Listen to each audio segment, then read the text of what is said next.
നമ്മുടെ ആരോഗ്യ പ്രവർത്തകരൊക്കെ പലയിടങ്ങളിലും അവർ എടുക്കുന്ന ശ്രമങ്ങൾ അത് എത്രത്തോളം ഒരുപക്ഷെ അവരുടെ തന്നെ ലൈഫിനെ വല്ലാതെ റിസ്കിലേക്ക് കൊണ്ടുവരുന്ന രീതിയിലുള്ള ശ്രമങ്ങളൊക്കെ നടത്താറുണ്ട്, പലരുടെയും ജീവൻ രക്ഷിക്കാൻ. അങ്ങനെ ഒരു ജീവൻ നിലനിർത്താൻ വേണ്ടി ഉൾവനത്തിലേക്ക് പോയ ഒരു കൂട്ടം ആരോഗ്യ പ്രവർത്തകർ അതിരപ്പള്ളിയിലാണ്. അവിടെ മുക്കുമ്പുഴയിൽ കഴിഞ്ഞ ദിവസം ഉൾവനത്തിൽ ഒരു സ്ത്രീ പ്രസവിക്കുകയുണ്ടായി. അവരെ രക്ഷിക്കാൻ പോയ വെറ്റിലപ്പാറ ആരോഗ്യ കേന്ദ്രത്തിലെ 108 ambulance emergency medical driver VS വിഷ്ണുവിൻ്റെയും emergency medical technician Ajitha K മോഹൻ്റെയും ഒക്കെ സമയോചിതമായ ഇടപെടലാണ് സത്യത്തിൽ ഒരു കുഞ്ഞു ജീവൻ രക്ഷിക്കാനുള്ള വഴിയൊരുക്കിയത്.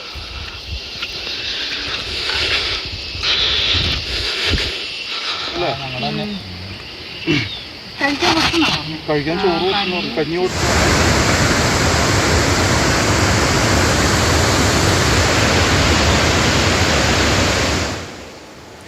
ലിഷോയുണ്ട് നമുക്കൊപ്പം. ലിഷോയ് തന്നെ പലവട്ടം അതിരപ്പള്ളിയിലെയും സമീപ പ്രദേശങ്ങളിലെയും ഒക്കെയുള്ള വന്യമൃഗ ഭീഷണികൾ, കാട്ടാനശല്യം, ഇതൊക്കെ ലിഷോയ് പലവണ്ണം റിപ്പോർട്ട് ചെയ്യപ്പെട്ടുള്ള അങ്ങനെ ഒരു സ്ഥലത്താണ് ഇതുപോലെ റിസ്ക് എടുത്ത് ആരോഗ്യ പ്രവർത്തകർ പോകുന്നതും ഒരു കുഞ്ഞിനെ രക്ഷിക്കുന്നതും ഒക്കെ. ഇത് എപ്പോഴായിരുന്നു സത്യത്തിൽ അവർ ഈ എടുക്കുന്ന റിസ്കിനുള്ള ഒരു അനുമോദനമോ അല്ലെങ്കിൽ അറ്റ്ലീസ്റ്റ് അതെങ്കിലും അവർക്ക് കിട്ടുന്നുണ്ടോ ഈ ആരോഗ്യ പ്രവർത്തകർക്ക്?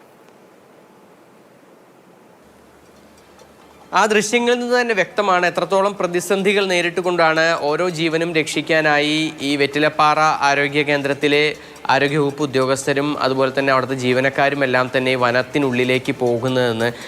ഇതിപ്പോൾ ഈ സംഭവം നടന്നത് ഇന്നലെയാണ്. ഇന്നലെ ഈ മുക്കുമ്പുഴ ആദിവാസി കോളനിയിലെ ഒരു യുവതി വനത്തിനുള്ളിൽ പ്രസവിക്കുകയും കുഞ്ഞ് അവിടെ വെച്ച് മരണപ്പെടുകയും എല്ലാം തന്നെ ചെയ്തു. ആ യുവതിയെ തിരികെ പ്രാഥമിക ശുശ്രൂഷ നൽകുന്നതിനും അതുപോലെ തന്നെ വിദഗ്ധ ചികിത്സയ്ക്ക് വേണ്ടിയും ഈ നാട്ടിലേക്ക് എത്തിക്കേണ്ടതുണ്ടായിരുന്നു. ആ ഒരു സമയത്ത് 7 കിലോമീറ്ററോളം നടന്ന് ആണ് ഈ ആരോഗ്യ പ്രവർത്തകർ അങ്ങോട്ടേക്ക് എത്തിയത്. അതിനോടൊപ്പം തന്നെ എടുത്തു പറയേണ്ട ഒരു കാര്യമെന്ന് പറയുന്നത് ഘോര വനമാണ്. ആ വനത്തിനകത്ത് ആനയുൾപ്പെടെയുള്ള വന്യജീവികളെല്ലാം തന്നെയുണ്ട്. ആ പോകുന്ന വഴിയിൽ തന്നെ ഈ ഒരു പോക്കിൽ തന്നെ ആനയും മുൻപിലുണ്ടായിരുന്നു. അതെല്ലാം തന്നെ മറികടന്നുകൊണ്ട് പുഴ ചങ്ങാടത്തിൽ കടന്നുകൊണ്ട് ആണ് സ്ട്രക്ചറിൽ ആ യുവതിയെ എടുത്ത് ആശുപത്രിയിലേക്ക് എത്തിക്കുന്നതിന് വേണ്ടി ഇവർക്ക് കഴിഞ്ഞത്.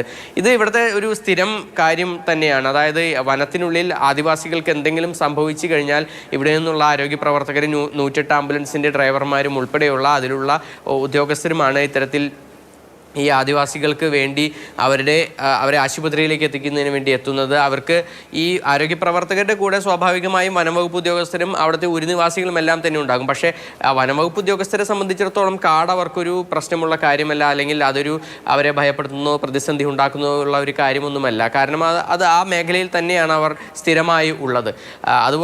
അതുപോലെയല്ല പക്ഷേ ആരോഗ്യവകുപ്പ് ഉദ്യോഗസ്ഥരുടെ ഒരു കാര്യം. ശരിയാണ് ലിഷോയ്.